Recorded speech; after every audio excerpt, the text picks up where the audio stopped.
Indonesia ini kurang banget dalam pendataan teman-teman difabel gitu. Jadi kita mau jerumus ke membantu teman-teman difabel tuh bingung juga. Gak cuman kita jumlah doang mereka belum ada, tapi pemetaannya mana yang teman-teman, mohon maaf teman-teman tuli, misal teman-teman bisul dan sebagainya. Karena kalau misal teman Mas Fatih cari sendiri nih atau Sobat Dunia cari sendiri di Google itu minim sekali gitu data pemetaan atau data informasi statistik mungkin. Nggak pengen teman-teman kita disabilitas ini hanya dijadikan sebagai objek Betul. untuk kemudian istilahnya sebagai sumber ekonomi, tapi pengen membuat mereka juga sebagai aktor daripada penggerak ekonomi tersebut. Betul. Oke. Ada sekitar 83% mereka teman-teman difabel bekerja di sektor informal. Ya tentunya ini nggak cuman sekedar angka aja ya, karena ini bisa dibilang teman-teman difabel bekerja gitu loh, tanpa perlindungan, tanpa akses gitu loh, tanpa akses pengembangan, dan tanpa adanya kesempatan teman-teman difabel untuk pada akhirnya sustain gitu, untuk berkarya seperti itu. Karena memang informal sekali kan. Masa berprestasi itu bukan hanya soal siapa yang punya nilai terbaik di kelas, tapi soal siapa yang berani melihat masalah di sekitarnya dan punya keberanian untuk bergerak, mencari solusi dan mengajak orang lain untuk ikut bergerak bersama. Pada akhirnya aku menggagasi Kifes ini. Jadi memang ada proses bertahap sih kalau yang aku sampaikan di gagasanku ya. Aku ada 4 fase di Kifes itu. Pertama, Kifes yang digagas oleh Mas Rasya Raditya Haryana adalah bukti nyata bahwa gagasan mahasiswa ketika dilandasi riset yang kuat, empati yang mendalam, dan keberanian untuk melawan stigma bisa menjadi jawaban atas tantangan sosial yang kompleks sekalipun.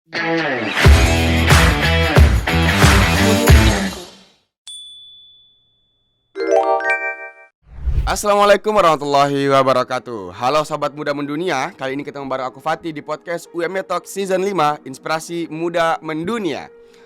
Oke, Sobat Muda Mendunia, sebelum kita jauh ngobrol bareng narasumber kece kita kali ini, kayaknya aku pengen sapa dulu nih Sobat Muda Mendunia. Gimana nih kabarnya Sobat Muda Mendunia? Semoga Sobat selalu dalam keadaan sehat walafiat ya.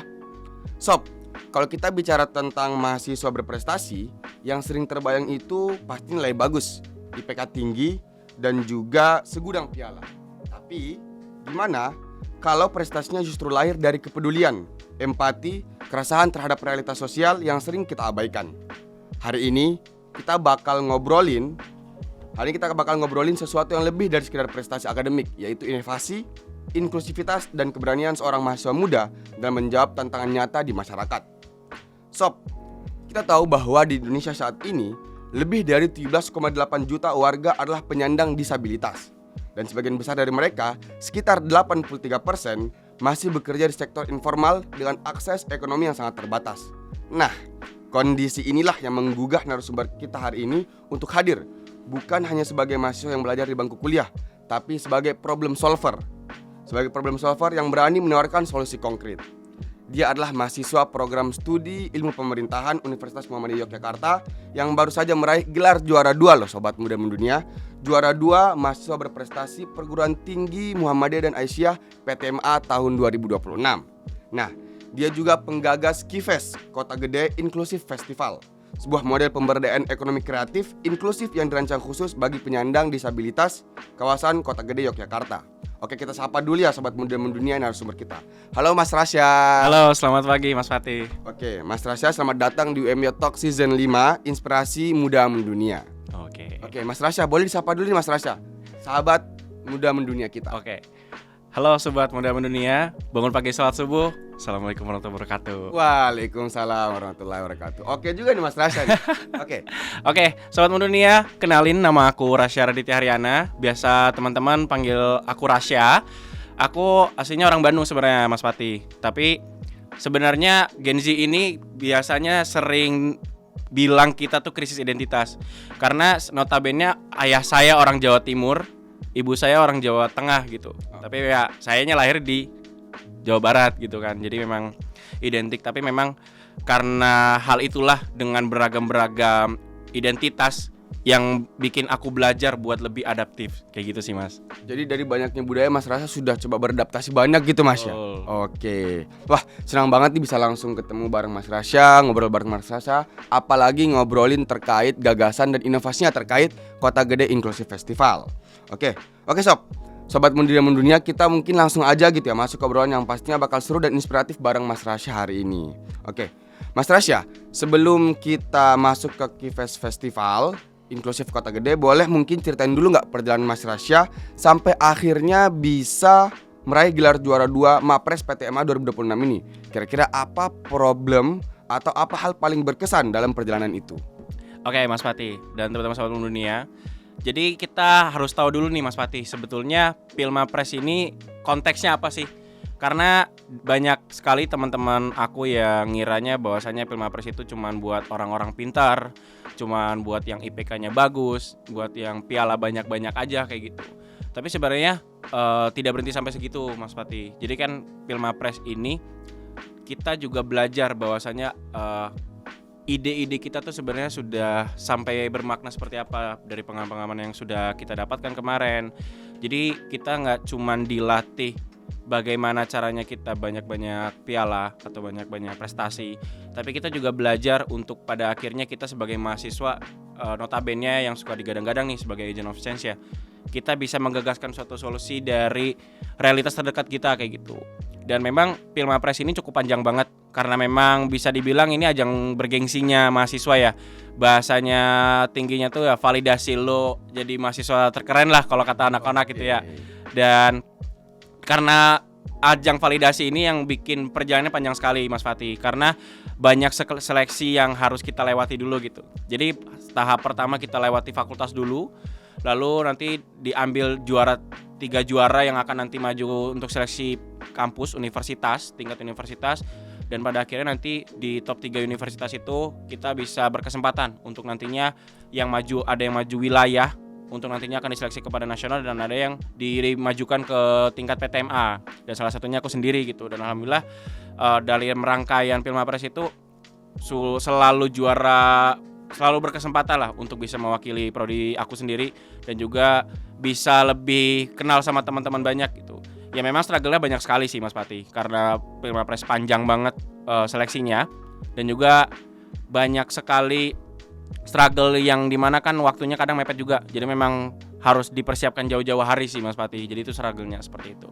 Oke, berarti Mas Rasya sebelum Mas Rasya sampai di tingkat PTMA, tingkat nasional, berarti Mas Rasya sudah melalui proses yang panjang ya Mas? Panjang sekali. Dari fakultas, dari kemudian juga universitas sampai kepada tahap PTMA. Betul Mas Fatih. Oke Mas Rasya, dari banyaknya isu sosial gitu Mas Rasya ya, kenapa Mas Rasya pilih isu disabilitas? Nah, apakah ada momen tertentu atau pengalaman personal yang bikin Mas Rasya tergerak untuk fokus dalam isu disabilitas tersebut?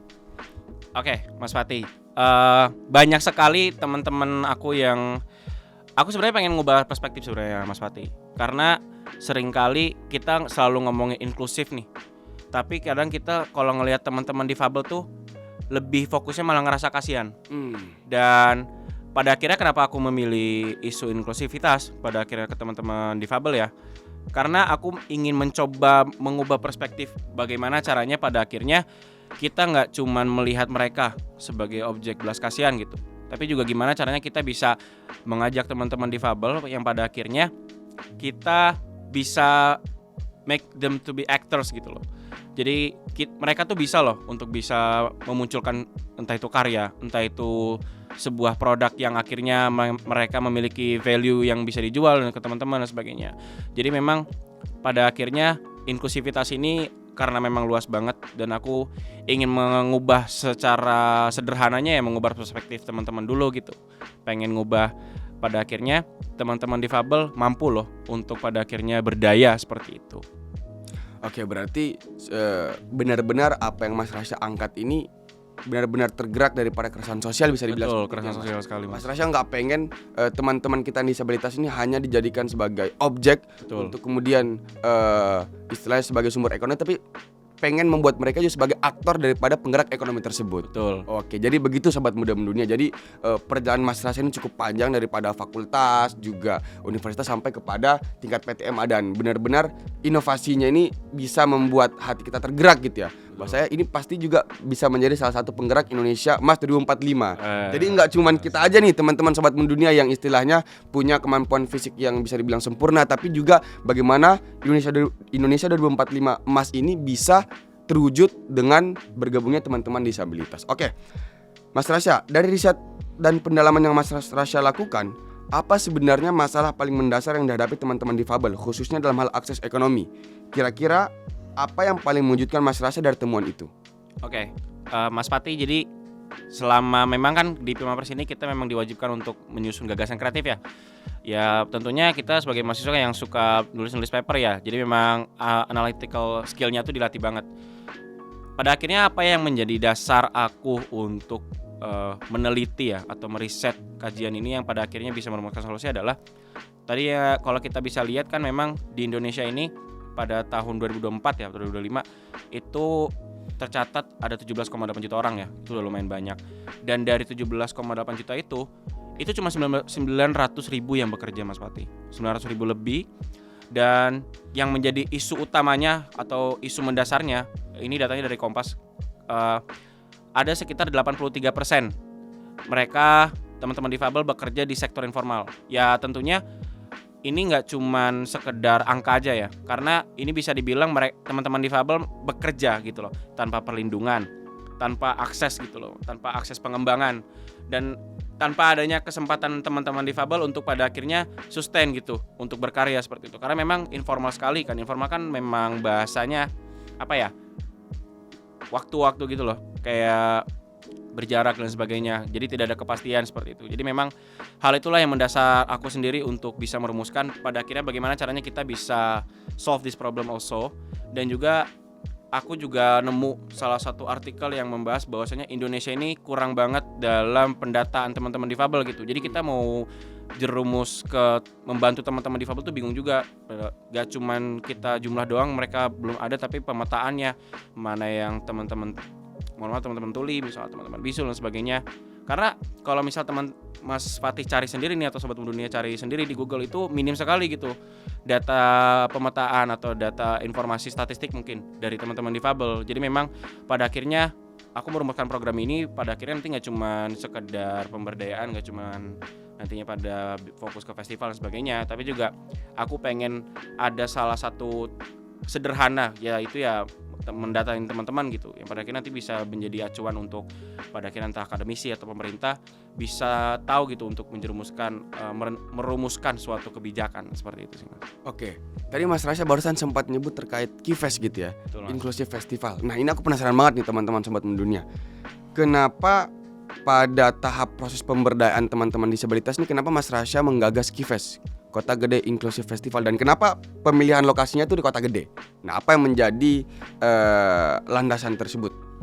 Oke, jadi sebenarnya as a Gen Z ya, apalagi mungkin teman-teman Sobat Mendunia nih yang sering di Jogja atau mungkin udah lama di Jogja, mungkin pernah dengar acara Jogja Art Book Fest. Oke. Pernah dengar kan Mas Pati ya? Ya, festival buku Mas. Betul. Jadi memang sebetulnya kan maknanya dari Jogja Art Book Fest kan ingin meningkatkan literasi tuh. Dengan gaya-gaya Gen Z, entah itu ada diskusi buku, pameran buku, ada ngundang akademisi atau narasumber, atau mungkin juga ada festival musik dan sebagainya. Dan aku sebetulnya terinspirasi dari situ. Aku udah datang 2 kali dan sepertinya oke untuk kita angkat sebagai salah satu identitas atau branding, yang sebenarnya branding ini kita bisa angkat isunya juga kayak gitu Mas. Dan pada akhirnya Kifest ini aku rumuskan ke teman-teman difabel. Jadi mencoba dari perspektif yang sudah dilaksanain ya, maksudnya aku udah ke Jogja Book Fest nih, dan aku coba pengen gimana ya kalau misal kita adain output kayak gini, kita bikin festival tapi ngangkat karya-karyanya teman-teman difabel gitu. Begitu. Dan memang sebenarnya kan kalau ngomongin pemberdayaan ya, karena memang fokusnya pemberdayaan, tapi kenapa pada akhirnya ngomonginnya festival-festival terus gitu. Ya tentu pemberdayaan itu kan prosesnya panjang dan gak bisa kalau kita ngomongin event terus gitu. Mungkin aku bisa jawab di pemilihan Kota Gede dulu, kenapa mungkin ya. Kota Gede kan sebenarnya kan awalnya ide ini tuh pengen kuterapin satu provinsi sebenarnya. Cuman memang kan kita butuh waktu bertahap dan kita harus mulai dari hal kecil dulu. Dan aku melihat Kota Gede ini bisa jadi pilot awal dulu. Pada akhirnya bisa kita terapkan. Kenapa? Karena ekosistem wisatanya tuh udah settle Mas. Udah settle, kunjungannya stabil, dan memang ekosistem atau teman-teman UMKM di sana tuh banyak banget. Itu aku udah data ada sekitar 495 UMKM yang aktif di sana. Jadi memang ekonomi kreatifnya kencang sekali, yang pada akhirnya kita bisa masuk nih.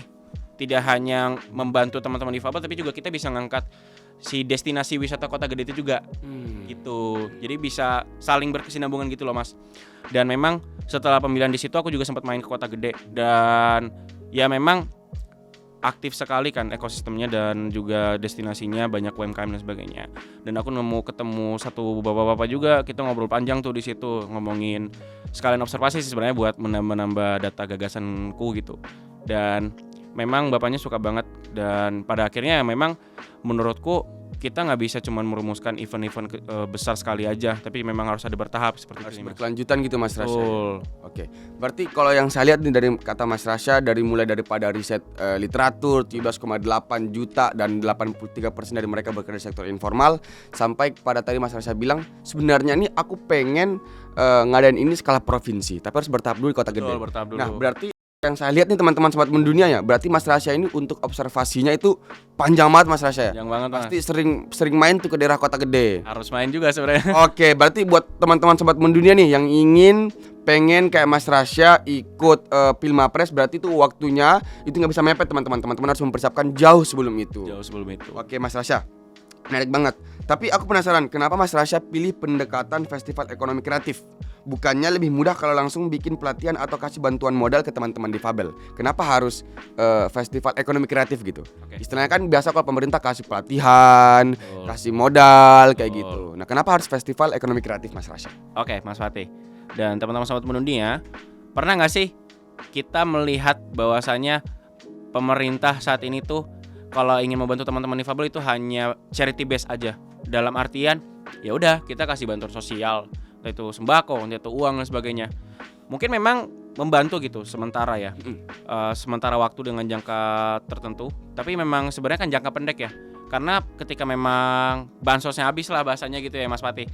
Ya jadi ketergantungan gitu teman-teman difabel kan. Jadi memang tidak ada wadah, pada akhirnya mereka bisa berkarya seperti itu. Terus ada solusi kedua lah dari pemerintah. Pemerintah banyak ngasih pelatihan, pemberdayaan yang pada akhirnya mendampingi teman-teman difabel untuk berinovasi lah, untuk membuat suatu produk atau karya gitu. Tapi setelah hili dari hulu ini sudah dilatih misal, bagaimana pada hilirnya, outputnya?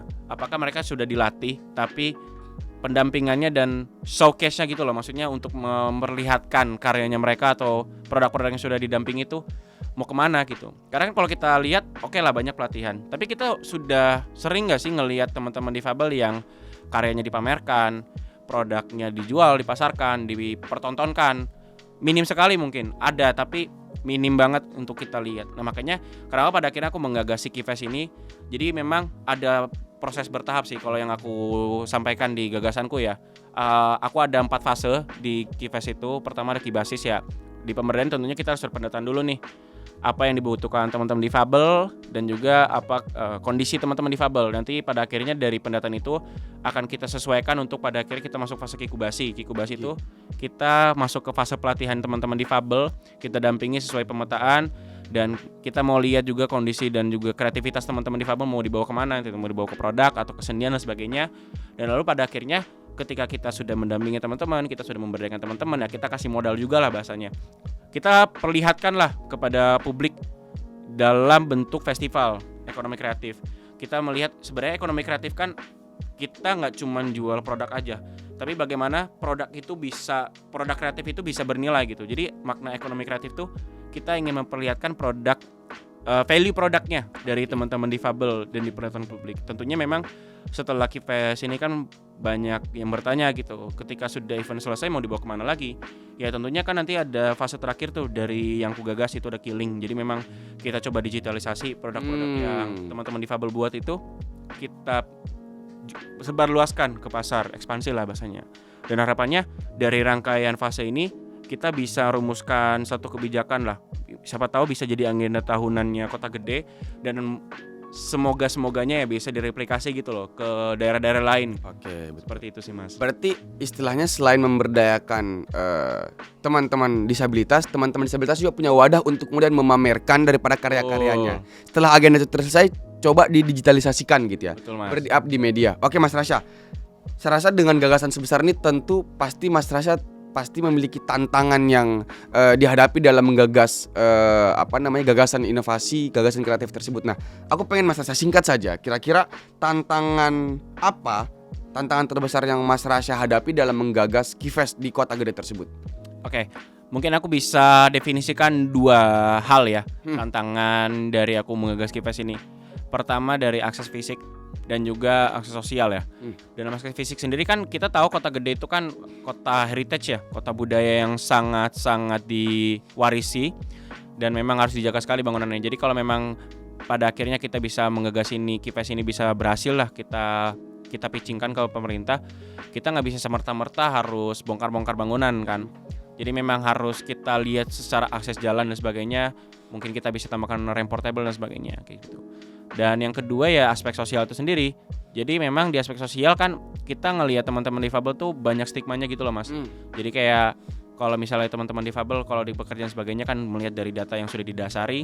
Jadi kita pengen mencoba meruntuhkan itu sebenarnya, yang pada akhirnya sebenarnya tantangan kita juga gak cuman melihat teman-teman difabel ini berdayakan seperti apa, tapi juga mungkin secara aspek sosial mereka mempertanyakan juga event ini. Takutnya memang hanya sebatas event besar 1-2 hari aja kayak gitu. Berarti sebenarnya salah satu tantangan terbesar juga muncul daripada teman-teman disabilitas ini sendiri. Apakah event ini bisa terlaksana apa tidak gitu ya? Betul. Oke Mas Rasya, kalau kita bicara dampak konkret Mas Rasya, Keyfest ini punya target yang cukup terukur. Minimal 30 peserta difabel terlatih, 10 produk siap pasar, 300 pengunjung festival dan peningkatan pendapatan 10-15%. Seberapa yakin Mas Rasya target itu bisa tercapai dan dampak seperti apa yang paling ingin Mas Rasya lihat itu terwujud? Oke.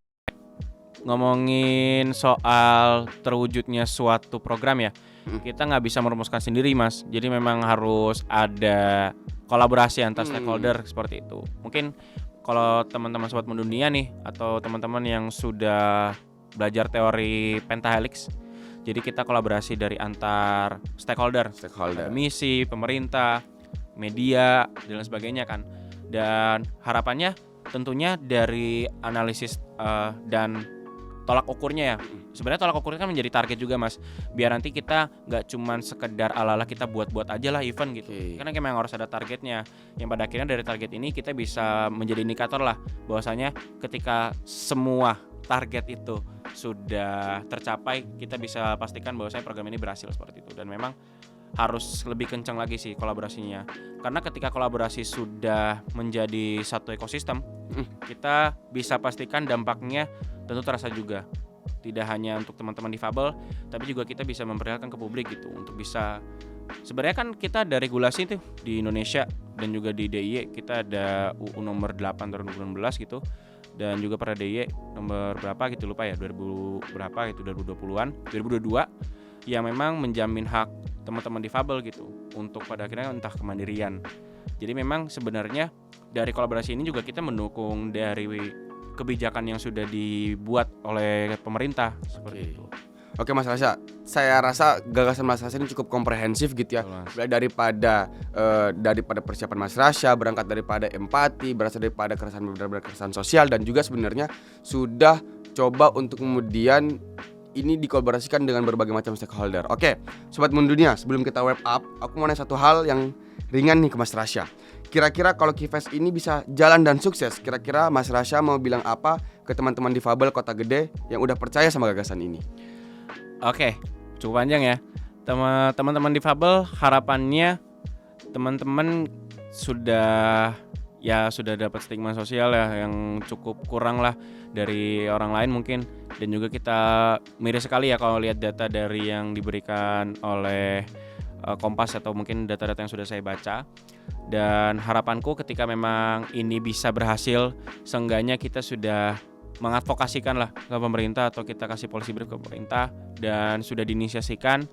Harapannya teman-teman difabel kita gak cuman ikut-ikut aja, tapi pengennya teman-teman difabel juga kita kolaborasi bareng, kita kerjasama, kita pada akhirnya ingin memperlihatkan teman-teman difabel bahwasanya teman-teman difabel itu juga bisa. Teman-teman difabel juga bisa show up gitu kalau mereka itu mampu untuk berkarya berinovasi. Oke, jadi teman-teman difabel itu bukan cuma objek yang kemudian hanya dijadikan sebagai embel-embel, tapi teman-teman difabel juga subjek dan mereka juga bisa untuk memberdayakan, bisa juga untuk menggerakkan perekonomian sosial.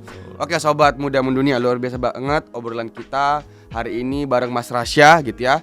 Mahasiswa berprestasi juara 2 PTMA gitu teman-teman. Jadi teman-teman sobat mendunia, mahasiswa berprestasi itu bukan hanya soal siapa yang punya nilai terbaik di kelas, tapi soal siapa yang berani melihat masalah di sekitarnya dan punya keberanian untuk bergerak, mencari solusi dan mengajak orang lain untuk ikut bergerak bersama. Kifes yang digagas oleh Mas Rasya Raditya Haryana adalah bukti nyata bahwa gagasan mahasiswa ketika dilandasi riset yang kuat, empati yang mendalam, dan keberanian untuk melawan stigma bisa menjadi jawaban atas tantangan sosial yang kompleks sekalipun. Untuk Mas Rasya, terima kasih banyak sudah berbagi cerita, keresahan dan inovasinya bersama kita di UMY Talk Season 5 hari ini, Inspirasi Muda Mendunia. Semoga Kifes bisa segera terwujud dan menginspirasi banyak pihak.